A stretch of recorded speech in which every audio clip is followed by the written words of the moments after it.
Hello, everybody, and welcome back to another episode of the Enders at the Point podcast. I am your host, Tyler Aaron. If you want to follow me on social media, it is at TylerAaron65 on Instagram and Twitter, or you can go ahead and follow the show's Instagram at PenguinsFan65.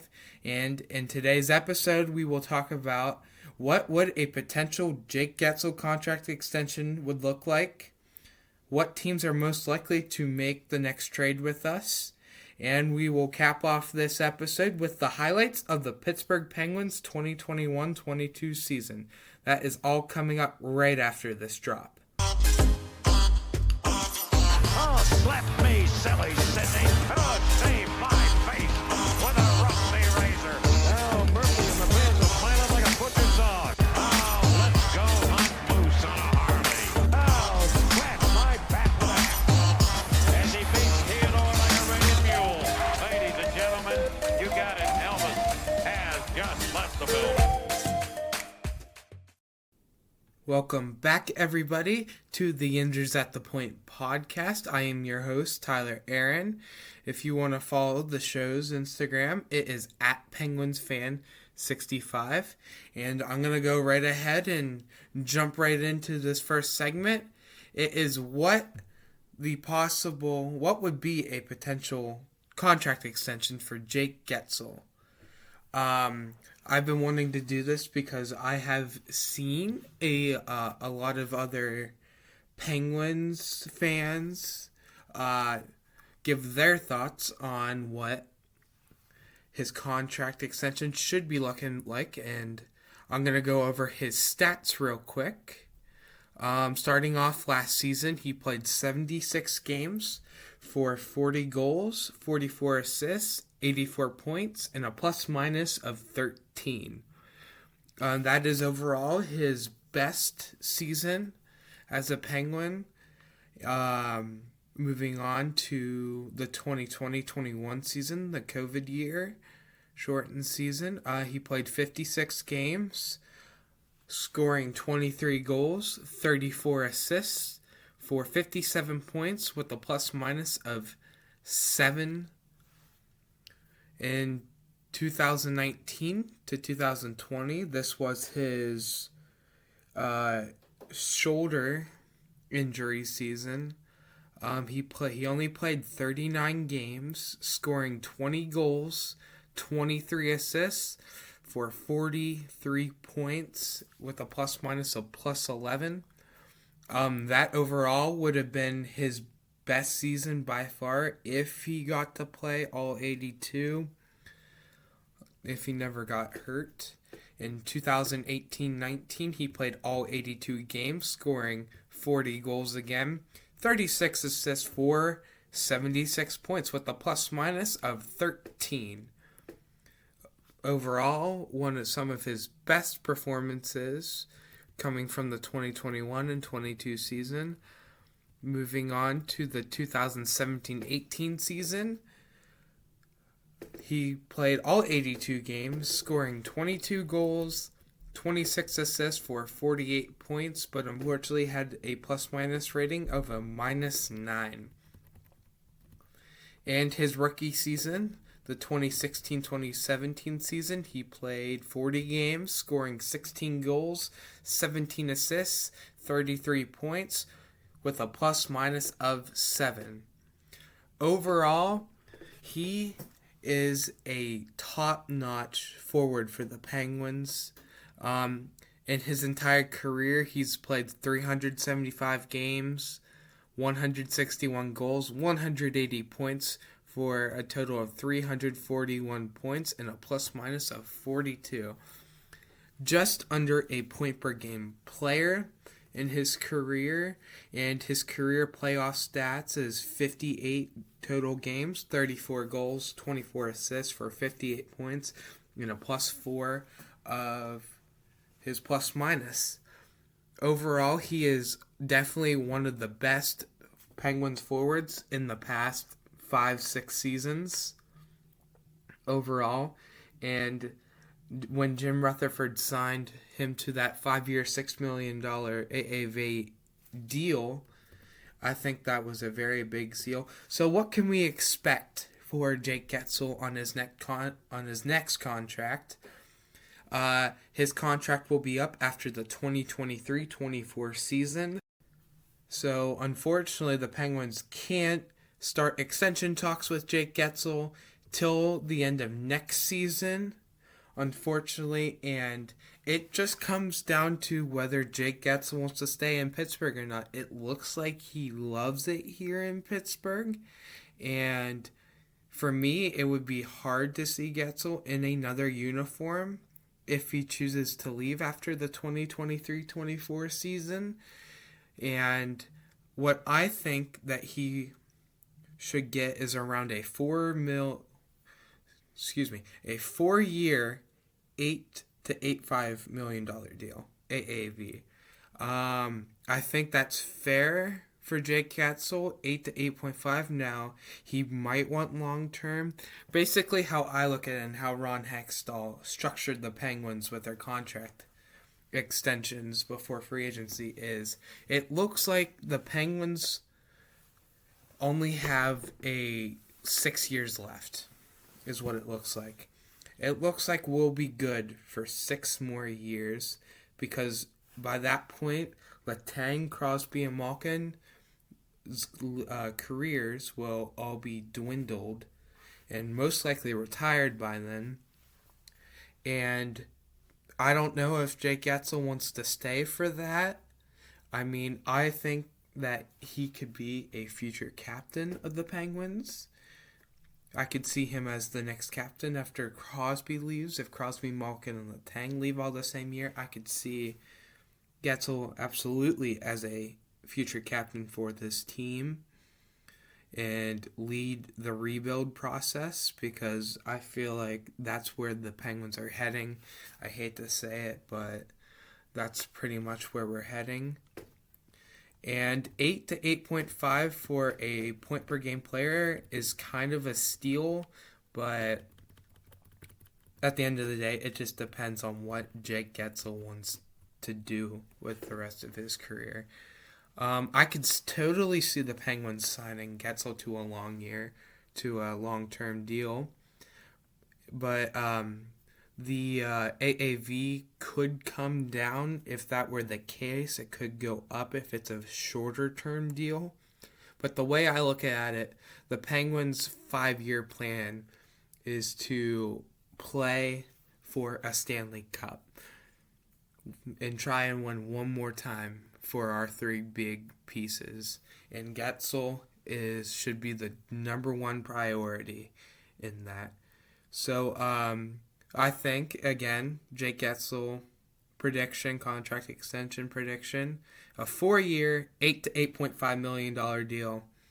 I think that would be the ideal contract for Jake Guentzel. So coming up in the next segment of this, we will talk about what are the most likely teams to trade with the Pittsburgh Penguins next to trying as a cap dump for us. And that's all coming up after this.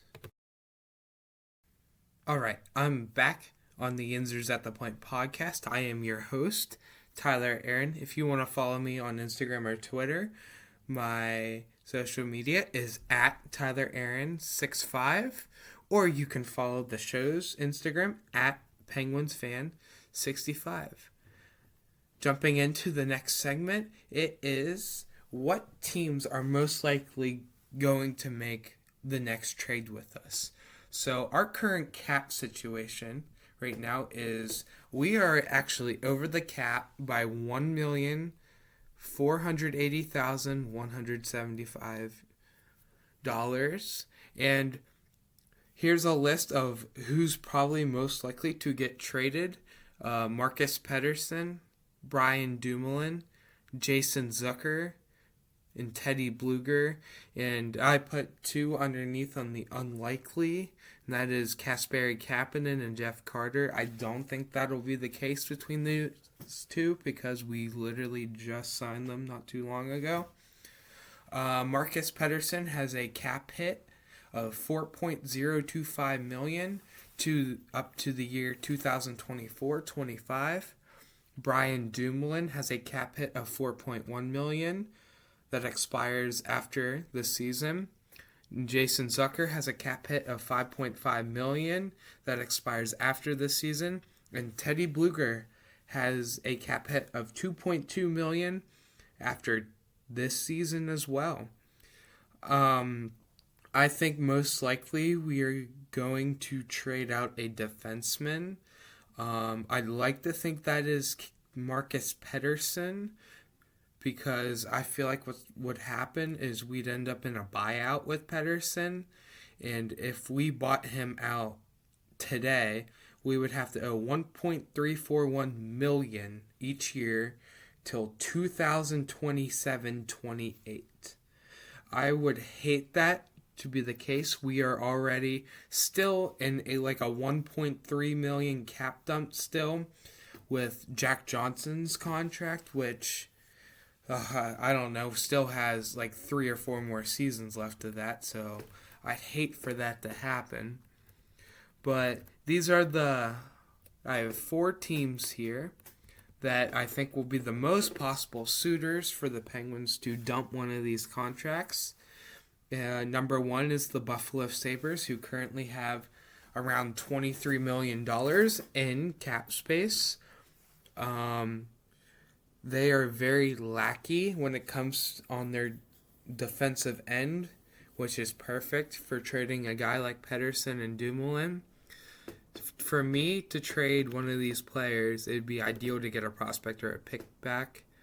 But I feel like we're starting to panic, and we might have to give up a decent pick and this guy for future considerations or something. But the Buffalo Sabres is team 1. Team 2 is the Arizona Coyotes, who have $19.4 million in dead cap.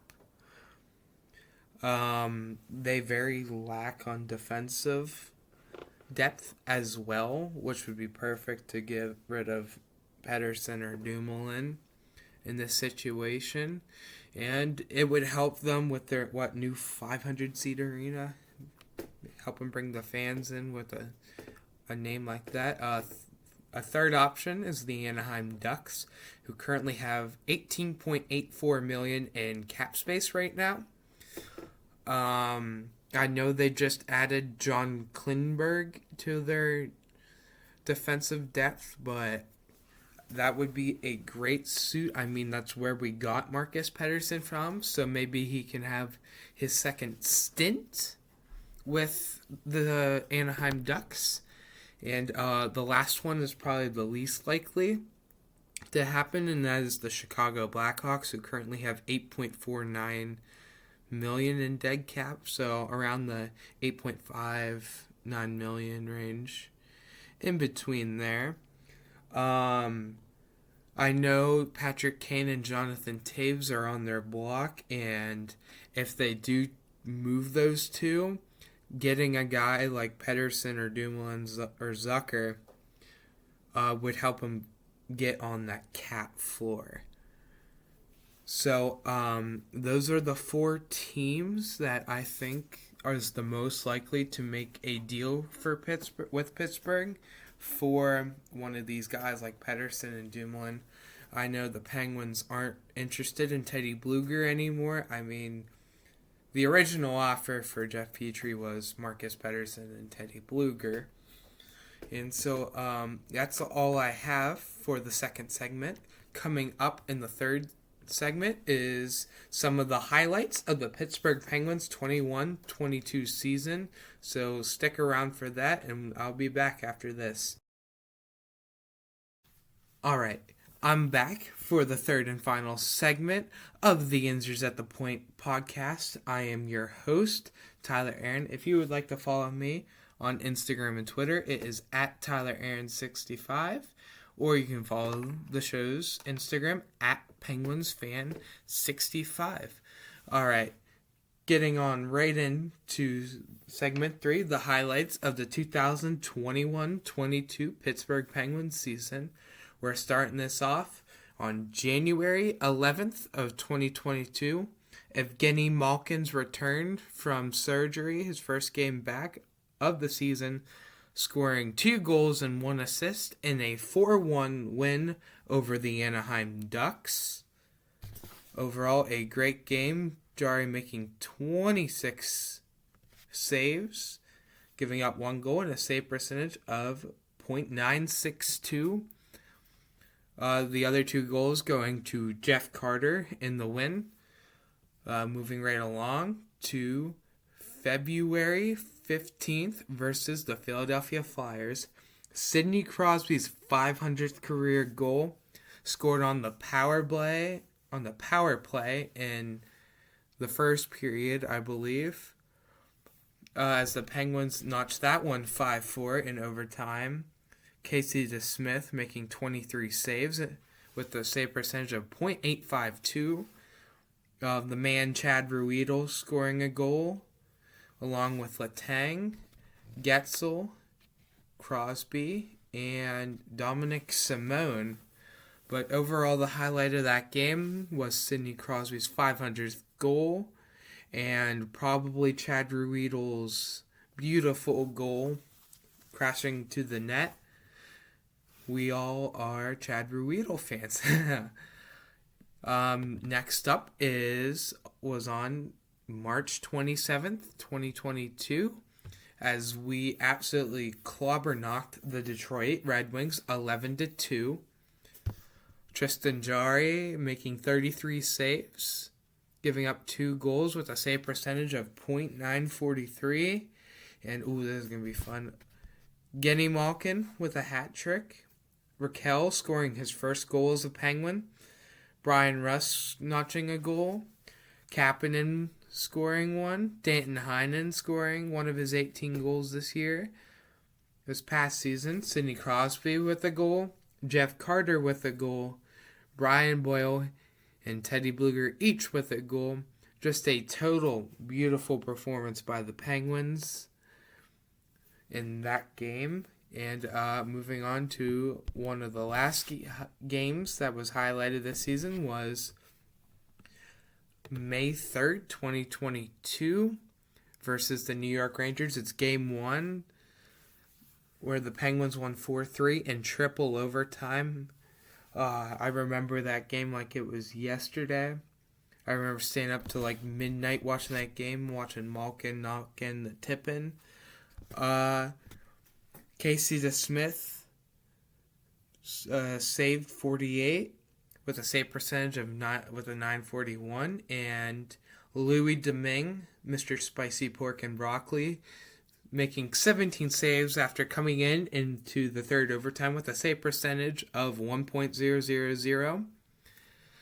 Overall, the star of the show there, Brian Rust with a goal and 2 assists, Malkin with a goal and assist, Kapanen with assist, and Jake Guentzel with 2 goals in that game. I wish Tristan Jarry would have played in this game. I feel like it wouldn't have made it to the third overtime, but this game right here was overall one of the best highlights of the 2021-22 season. And that is all the overall big highlights of the Penguins 2021-22 season. And personally, my favorite overall highlight of the season wasn't necessarily a good one, but I was at the Seattle Kraken Pittsburgh Penguins game on January 27th, I think it was. And that was a very fun, cool sight to see the Kraken play their first ever game at PPG Paints Arena. I know we lost that game 2-1 in overtime, but Jarry played amazing that game, and Malkin scored a beautiful power play goal, and that right in the slot. And overall, those are the big highlights of the Penguins season again. That is going to do it for this episode of the Insers at the Point podcast. Remember, I am your host, Tyler Aaron. If you would like to follow my social media, my Instagram and Twitter, it is at TylerAaron65, or you can follow the show's Twitter at PenguinsFan65. I will try to post another podcast around Thursday, Friday-ish, hopefully. That is all I have for you for this episode of the Answers at the Point podcast, and I will see you guys in the next episode.